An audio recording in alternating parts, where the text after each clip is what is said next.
It's day 3 of the Human Rights Commission's hearings into the Phoenix killings that occurred during the July civil unrest in KZN. Yesterday, the Commission heard how a man was beaten to a pulp at a roadblock, leaving him in a coma for 3 weeks. Our reporter Karinda Jagmohan joins us now live from Durban ahead of today's testimonies. Karinda, some harrowing testimony yesterday from someone who also lost 3 friends in that roadblock attack. Yes, we're hearing more about what happened in Phoenix during the July unrest. We know 36 people died in the area, and this is part of the over 350 people who died between KwaZulu-Natal and Gauteng during that very tragic period. So you're looking at 10% of the deaths occurring in a very small area of KwaZulu-Natal, the area of Phoenix. Now, it's been 3 days. It's taken at least 3 days now, including today, to hear testimonies from those who were victims of attacks in Phoenix. Yesterday, as you're mentioning, a lecturer from Newzroom describes how he was stopped at a roadblock whilst passing through the Phoenix area. We understand from testimony so far that these roadblocks were armed by private security companies, and as well as we understand criminal elements. So the local residents are alleging that some drug lords that have been operating in the area were arming these roadblocks. But mostly what has stood out over the past 3 days is that it is a majority of people of Indian descent that were arming these roadblocks, and that is why these attacks have been described as racially motivated, because we understand from the testimonies here that it was mostly members of the African community that were stopped at these roadblocks because of their race and further attacked.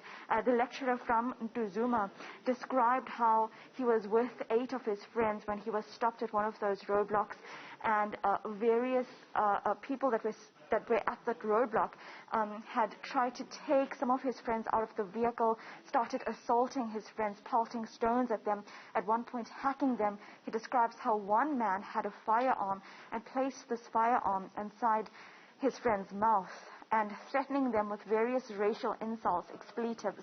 Now, Ntetelo Mkhize, who is the lecturer that we have been speaking about, that we heard from, described how he managed to briefly escape, but he was shot 4 times and ultimately later woke up at a clinic. He was hospitalized. He slipped into a coma for 3 weeks and then later awoke to find out that 3 of the friends that he had been traveling with had passed away from the injuries they received during the attack.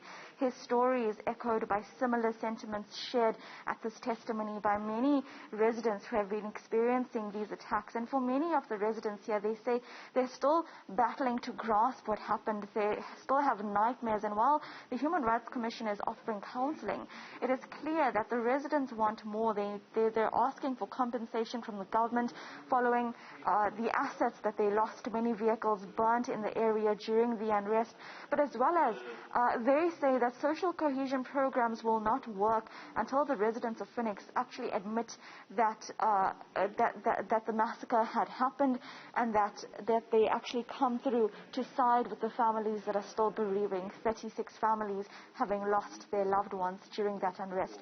So, Michelle, we're hearing again from one more person who was affected in Phoenix during the July unrest. And then further to that, we'll be hearing today from SAHRC, which is the authority that is the umbrella body for private security companies. It is alleged that private security firms were involved in some of the attacks that took place in Phoenix, as well as we'll be hearing from the business chambers in KZN and Gauteng today. We expect to hear from them regarding the economic loss that took place.